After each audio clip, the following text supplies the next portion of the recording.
This right here, guys. You know that stigma about the diaper snipers driving vans and then being windowless? They just tint them nowadays. This is Bruce Nyhart, aka Uncle Buddy. No, I mean it, That man has touched two or three children. Buddy, why'd you touch those children? Why'd you rape those children? Yeah, there he is. I've got your paperwork, buddy. Why'd you touch those children? Bruce Nyhart. My name is Bruce Morris. Oh, you must have changed it because you raped babies, you fucking diaper sniping bitch. I'm just reading paperwork. Do I need to pull it up on YouTube and post it live? Hey, Bruce Nyhart. There he is. The chomo of all chomos. You got the red dot on you, not me, bitch.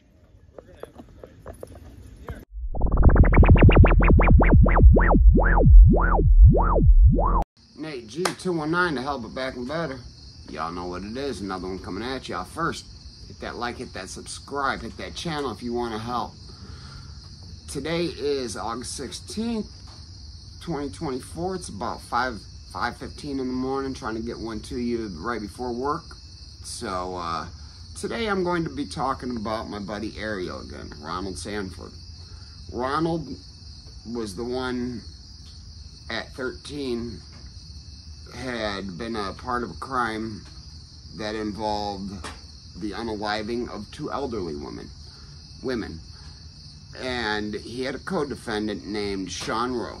Sean Rowe was 15 at the time of the crime. The crime happened in 1987.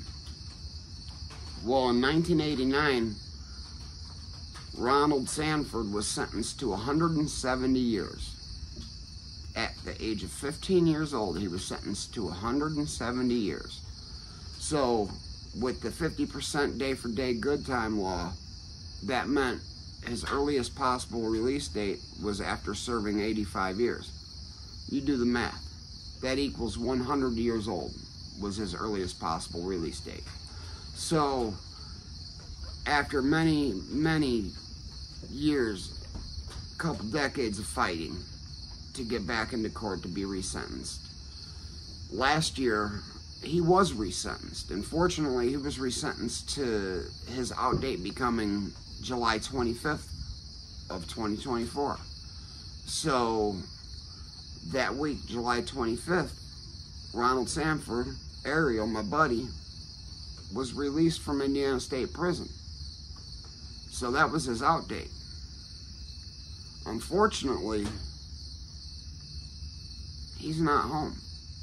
Now, this isn't a man that had a bunch of open cases or anything that he had to fight after his sentence was up or anything like that.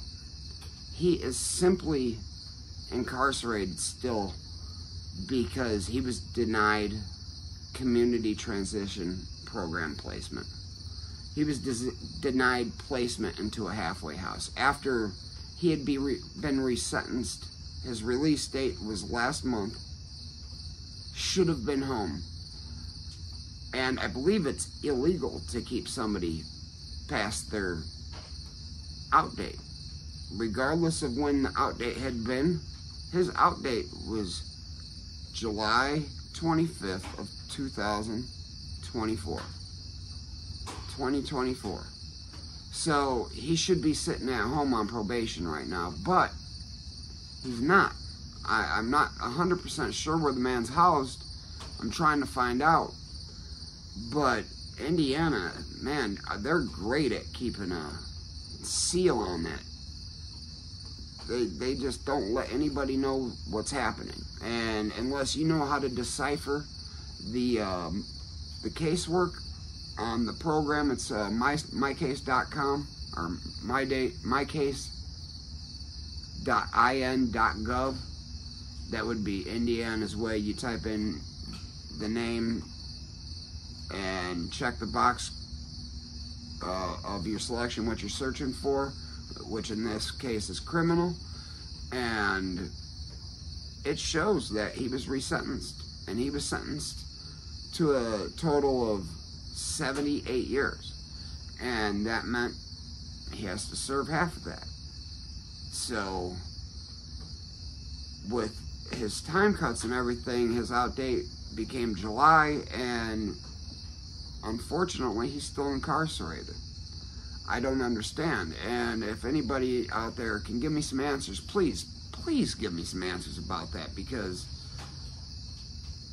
you know, he has been inside since 1989.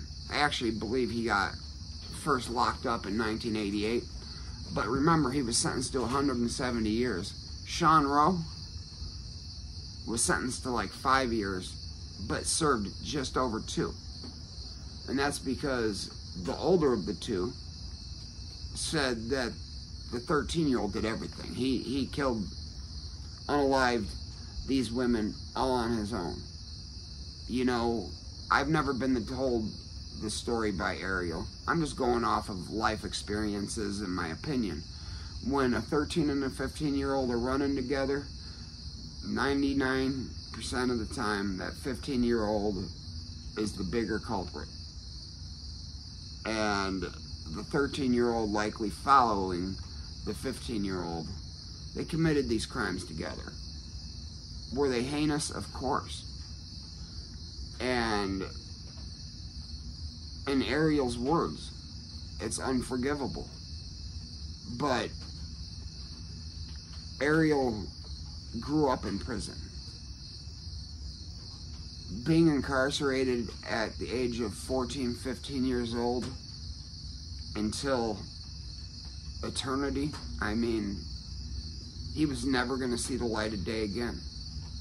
Not from the outside of a prison wall.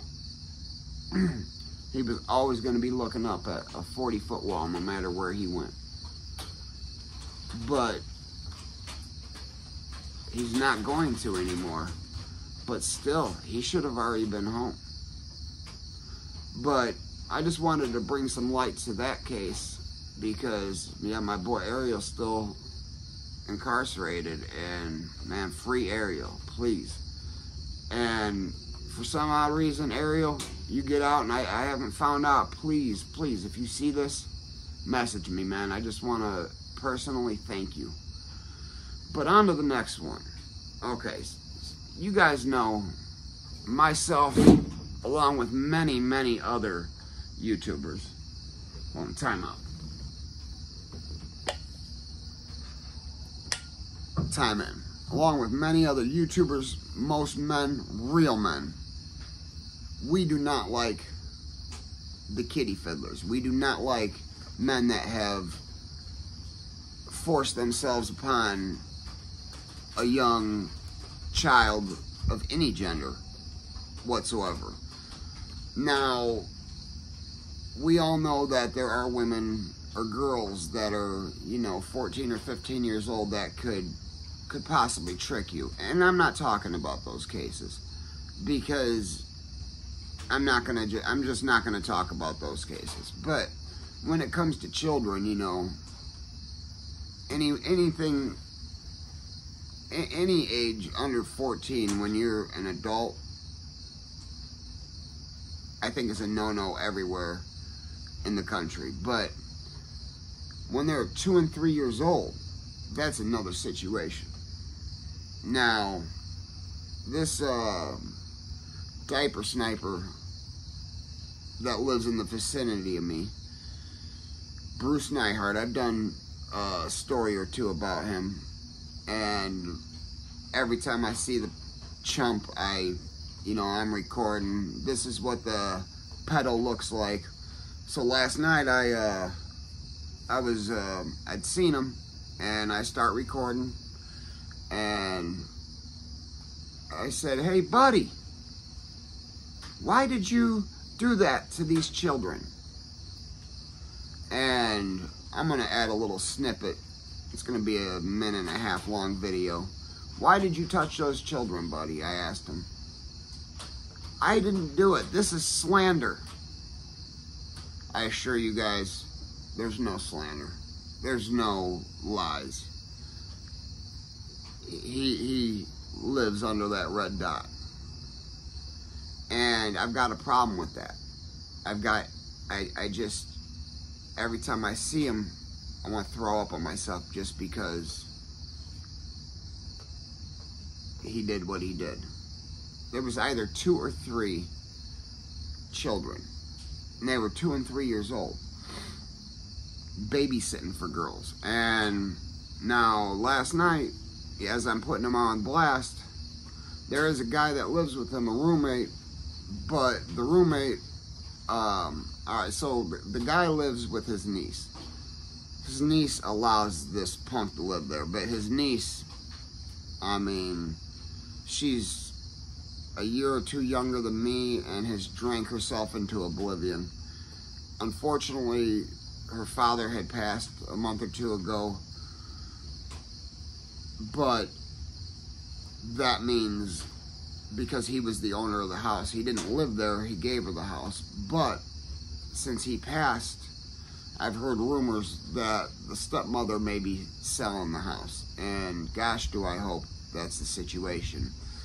And so the roommate, I'm gonna say his name, Jeff.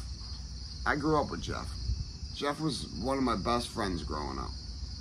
No, he was my best friend. If you found him, you found me, and vice versa. We were together, no matter where we went. Sorry, I got water dripping on me. We had some storms last night. But, yeah, we grew up together. We rode bikes 20, 30 miles a day, hanging out, smoking cigarettes, doing dumb things. We were younger, you know. But, you know, 17 years old, he had his first kid. Well, he created a child for the first time, because a dad is something he's never been. And after the display he showed me last night, a man is something he's half of, because no real man will ever defend or protect a pedo, a diaper sniper, regardless of them living. They're not related. Jeff lives with his girlfriend. His girlfriend's uncle is the pedo. And I told him, I'm going to be putting this guy on blast. Every time he drives, I'm going to be videotaping him. Hey, you, I'm saying derogatory things, which in the snippet, I'm sure I'm going to have to edit out some things. But I'm not respectful, but I'm never going to be. He doesn't deserve respect, but to deny, and, you know, Jeff started defending him.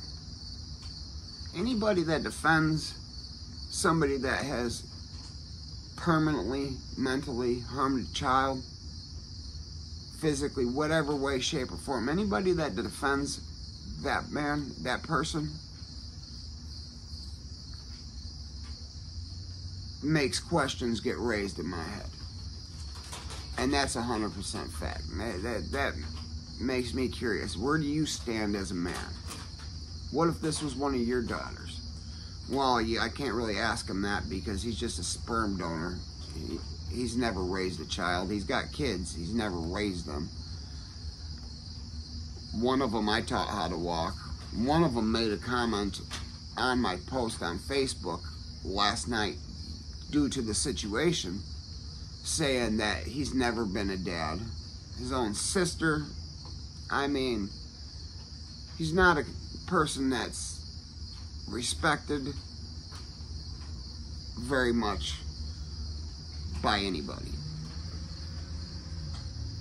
This man running water in the house, might I add. I know they got an obscene amount of cats and dogs, but man, 10 feet away from you, you can smell cat urine walking up. And this is every time he is around almost. And, you know, after last night, I don't think he's going to be coming around.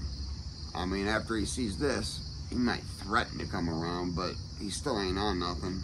It'll be on tape if you guys if it does happen. I know that much. But he proceeded to square up with me like he wanted to fight, you know. So I'm not afraid of him by any means. So of course I'm toe to toe with him. We got Nosy Nancy, I don't even know her name, Maxine, I think. This woman that can't understand normal thinking. That was an acronym. Think about the first letters. She can't understand normal thinking. She likes to call the cops, and me and him were about to start bumping. And I asked him, I said, do you really want to get beat up right now? Like, you really want to do this? Because we're going to both go to jail because she's going to call the cops. And I said, you know, just get the hell out of my yard. Go on and get. Like, I'm done with you. So, I don't know. I just want my YouTube family to let me know how they feel about a man or somebody that claims they're a man protecting somebody that's done some things like that to a child. And I will post my case. It'll be in the description and or the comments. I don't remember which is easier off the top of my head. It might be in both. It'll probably be in both. His whole case file for what he did and what he served. And what really, really, really ticks me off is that this man served less time than I did. He harmed, I believe it was 3 children.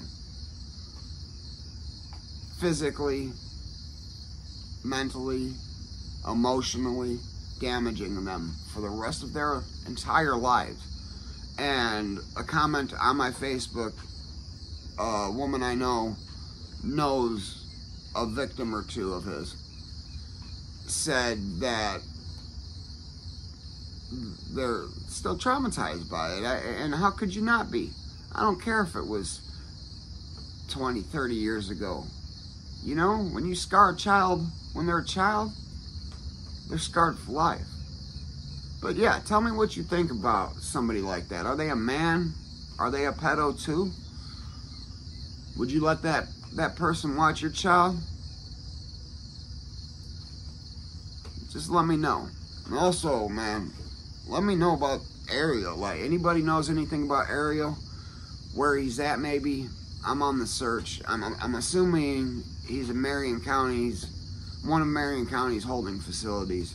I'm gonna reach out to a couple friends of mine to see if I can't locate him, but never forget life choices, guys. Don't, because, you know, even things that change in life, you think things are going to get better, they're not necessarily going to get better. You know, I know Ariel was on the hopes he was going home. I had a video recorded saying that he has been freed. I'm glad I didn't release the video because he's been denied placement. And I don't know how you can be denied placement when your out date has passed. I don't know how they can still hold you. I'm pretty sure that's illegal. I don't know, let me know. But never forget life's choices, guys. Hit that like, hit that subscribe, hit that channel if you want to help out. And remember, if they ain't hating it, you ain't making it. Peace.